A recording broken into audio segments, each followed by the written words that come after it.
환자의 건강을 책임지는 의사. 하지만 의사는 무얼 먹으며 어떻게 건강을 관리하는지 사람들은 궁금하기만 한데 살과의 전쟁으로 고통스러운 이들의 고민을 속 시원하게 해결해줄 국민 비만 주치의 강재현 교수의 몸이 가벼워지는 건강 비결. 지금부터 시작합니다. 오늘의 주인공을 찾아온 제작진. 안녕하세요. 안녕하세요. 네, 아침에 수고 많으십니다. 제 강재현 교수입니다. 반갑습니다. 네, 반갑습니다. 명실상부한 국민 비만 주치의 강재현. 그런데 갑자기 본인의 필수품이라며 정체불명의 물건을 착용하는 강재현 교수. 만보계. 아, 만보계. 혹시 만보계 아닌가요? 예, 만보계를 좀 차고 하루에 내가 얼마나 걸었는지를 판단을 하게 됩니다. 매일 이렇게 차시는 거예요? 예, 예. 특히 출퇴근길에 하는 걷기 운동은 강재현 교수가 20년째 노력하는 건강 비결. 지금부터 아주 좋은 산책로가 앞에 펼쳐져 있습니다. 그래요? 여기부터 저희 병원까지 한 20분 정도 걸으면 도착하게 되는데요. 걷고 싶은 거리 청계천 산책로는 강재현 교수의 출퇴근길을 더 설레게 하는 원동력. 하지만 유유자적 놀면서 걷는다고 생각하면 큰 오산. 강재현 교수의 발걸음은 속도가 보통 빠른 게 아니었는데 제가 보통 걷는 속도로 걷다 보니까 우리 PD님 배려가 안 돼서 좀 힘드실 것 같아요. 아, 그래요? 도대체 얼마나 빨리 걸으시길래? 보통 천천히 걸으면 시간당 4km니까 보통 걸으면 1.5배 정도의 속도를 걷습니다. 약 20년 가까이 단련해온 걷기 운동. 덕분에 하체 건강은 누구에게도 뒤지지 않을 정도로 자신 있다고 말하는 강재현 교수. 진료실에 들어서자마자 매일 아침 빠뜨리지 않고 특별한 커피 한 잔을 마신다는데 커피를 드시네요. 커피가 뭐 한 잔. 원두커피에 프림도 설탕도 넣지 않고 벌써 10년째 우유만 넣어 마신다고 한다. 설탕 없이. 우유 3숟갈을 더한 원두커피를 즐겨 마시는 특별한 이유가 있나요? 저지방 우유를 약간 첨가하게 되면 부드럽게 밀크 커피의 맛을 느끼면서도 특히 저지방 우유에는 상대적으로 칼슘과 단백질이 일반 우유보다 더 보강이 되어 있기 때문에 더 좋은 측면이 있습니다. 커피 속 카페인 성분이 일으키는 이노작용으로 칼슘이 빠져나가는 것을 우유가 막아줄 뿐 아니라 이 커피에 있는 폴리페놀도 우리 건강을 지켜주고 노화나 동맥경화를 막는 데 도움을 주게 됩니다. 그렇군요. 3잔 이하로 마시면. 드디어 본격적인 진료에 나선 강재현 교수. 비만 치료를 위해 자신을 찾아오는 환자들에게 따끔한 지적도 서슴지 않는답니다. 전반적으로는 굉장히 잘 하긴 했는데 잘 참다가 며칠에 한 번씩 좀 사고가 좀 나는군요. 못 참음. 비만 치료의 일선 현장에서 환자들의 건강을 챙기는 동시에 잠시 엉덩이 붙일 틈도 없이 이 병동에서 저 병동으로 종횡무진 누비며 본인의 건강까지 챙기는 강재현 교수. 평소 이동하는 거리가 정말 만만치 않습니다. 출근하고 지금까지 몇 도 걸은 셈인가요? 자, 여기 보시죠. 만보계.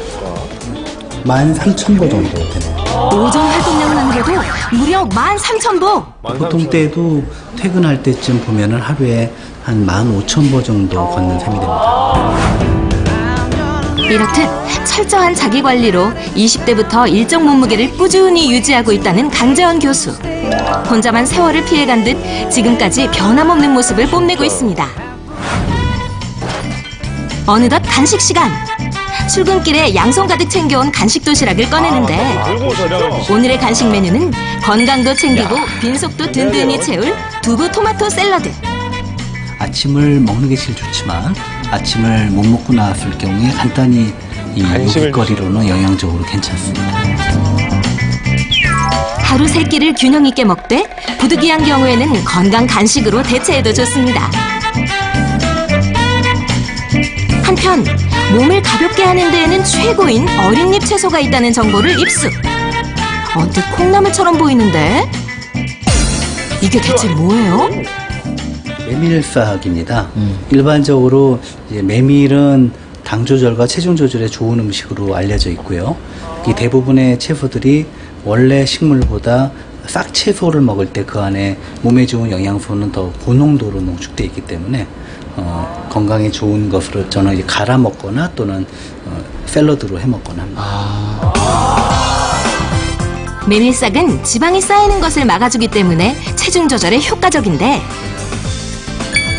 강재원 교수가 매일 식전에 한 잔씩 마신다는 메밀싹 주스는 만드는 방법도 더할 나위 없이 간편해서 지인들에게 강력 추천하는 건강 음료인데요.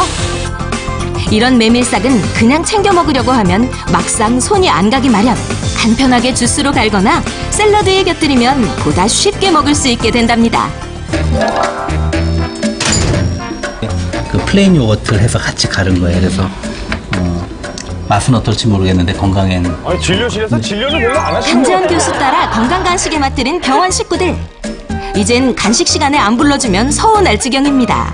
환자분들을 설득력 있게 진료하시기 위해서는 자기 관리를 철저히 하시죠. 그렇죠. 평소에 뭐 만보게 직접 차시고 활동량도 많이 있으신 편이시고 진료나 여러 가지 업무로 바쁘시지만 식사도 제때 챙겨서 하시려고 막간을 애쓰십니다. 이용하시는 거죠. 틈틈이. 점심 한 끼도 허투루 먹을 것 같지 않은 강재원 교수. 10년 단골이라는 한 음식점을 찾았습니다. 매운탕으로. 매운탕으로? 예. 강재원 교수의 점심 메뉴는 바로 복매운탕. 수많은 생선 중에서 복어를 선택한 이유는 무엇일까? 흰살 생선에는 양질의 단백질이 풍부하고 또 DHA나 EPA 같은 몸에 좋은 영양소는 충분히 들어있으면서도 지방 함량이 상대적으로 낮아서 이 건강과 체중 조절에도 유리하기 때문이죠. 하나부터 다 생각하면서 드시는. 드디어 흰살 생선 복어와 미나리, 대파와 버섯이 어우러진 얼큰한 복매운탕이 나왔습니다. 그런데 어째 겉으로 보기에 밥의 양이 유독 적어 보입니다. 기본으로 제공되는 밥 한 그릇 양과 비교하니 차이가 더 두드러지는데요. 밥을 줄이게 되면 반찬량도 너무 과식 안 하게 되기 때문에 예, 그렇게 규칙을 잡고 있습니다. 제가 이걸 못해요. 강재원 교수가 식사 때마다 결코 빠뜨리지 않는 필수품이 있다는데 바쁘세요? 시작 버튼을 누른 다음 본격적으로 식사하는 걸로 보아 초식이가 틀림없군요. 시간 안에 다 드셔야 되나요? 밑반찬이 있는 한식은 최소 20분 이상 천천히 식사하는 것을 도와주고 초시계를 식탁에 두고 식사하는 것도 식사 시간 유지에 큰 역할을 한다는데 그냥 젓가락만으로. 그런데 교수님, 유독 젓가락만 사용하는 이유가 있으신가요? 사실 우리 음식이 짜다고 그러는데 우리 음식이 짠 게 아니라 국하고 찌개를 먹는 습관 때문에 짠 거거든요. 그래서 사실 건더기나 이런 건 다 먹고 국물을 별로 안 먹게 되면 나트륨 섭취가 결코 많지 않거든요. 본인이 식사하는 데 걸리는 시간을 평균 30분으로 유지하려고 부단히 노력하는 강재원 교수. 32분. 아무리 바빠도 식사 시간만큼은 넉넉히 확보합니다. 우리 이제 음식을 먹고 나면 포만감을 느낄 때까지 20분 정도가 걸린다고 돼 있거든요. 근데 되게 빨리 먹게 되면 뭐 5분, 10분에 다 먹어버리니까 맞아요. 과식을 하고 나중에 배가 부른 거죠. 강재원 교수의 건강한 식사법 복습해 보겠습니다. 먼저 쌀밥을 먹을 땐 반 공기만 먹되 포만감을 위해 식사 시간은 30분을 유지. 젓가락을 이용해 국물보다 건더기 위주로. 마지막으로 흰살 생선을 즐겨 먹습니다. 그가 추천하는 흰살 생선 조리법을 알려드립니다. 안녕하세요. 요리연구가 오은경입니다. 첫 번째 흰살 생선 요리는 이면수어찜. 이면수어는 껍질에 알짜배기 영양이 포함되어 있다고 합니다. 이면수어에는 칼슘에 비해 인이 6배 이상 많이 들어있어서 칼슘 섭취에 방해가 된다고 합니다. 양파와 고추처럼 칼슘이 많은 채소와 함께 드시면 칼슘의 섭취율을 높일 수 있습니다. 생강즙과 청주를 1대1로 섞은 생강술에 이면수어를 10분 동안 재워두고 양파 위에 얹은 후 양념장을 골고루 바릅니다. 혹시 저열량 조리법이 따로 있을까요? 흰살 생선으로 요리를 하실 때 구이 요리를 하시는 것보다는 찜이나 조림으로 요리를 하시게 되면 건강하면서도 저칼로리로 섭취하실 수 있습니다. 먼저 찜통에 이면수어를 15분 정도 찐 다음 꺼내기 1분 전에 꽈리고추를 찜통에 넣어 딱 1분만 더 쪄내면 담백한 이면수어찜이 완성됩니다. 이번엔 가자미 스테이크를 만들 차례. 준비한 가자미는 비늘을 긁어낸 다음 소금물에 헹궈주세요. 손질한 생선을 소금물에다가 헹궈주시면 생선의 맛은 유지가 되면서 또 구웠을 때 덜 부서지지 않게 됩니다. 가자미의 앞과 뒤에 칼집을 내어 소금과 후춧가루로 밑간을 한 다음 달군 팬에 종이 포일을 깔아 소량의 올리브 오일을 뿌려 가자미를 구우면 포일 없이 조리했을 때보다 훨씬 기름이 덜 들어가기 때문에 칼로리를 최소화할 수 있습니다. 그리고 비타민 E가 풍부하게 들어있는 아스파라거스는 흰살 생선 가자미와 같이 섭취할 때 영양이 배가 되는데요. 가자미 속의 타우린 성분의 흡수율을 더욱 높일 수 있습니다. 이제는 소스를 만들 차례.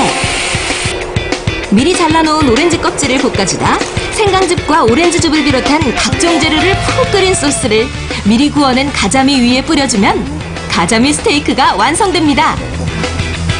강재영 교수가 추천하는 몸이 가벼워지는 건강 비결로 가족의 건강을 챙겨보는 건 어떨까요? 우리 강재현 교수님이 추천해주신 건강법 바로 많이 걷고 천천히 먹는 거였습니다. 네. 저는 나중에 꼭 한번 실천해봐야겠어요. 네, 앞으로 닥터의 건강 비결에서 대한민국 의사들의 건강 노하우 공개해드릴 테니까요. 기대 많이 해주세요. 네, 오늘 저희가 준비한 소식은 여기까지입니다. 저희 내일 다시 인사드리겠습니다. 생생정보 더!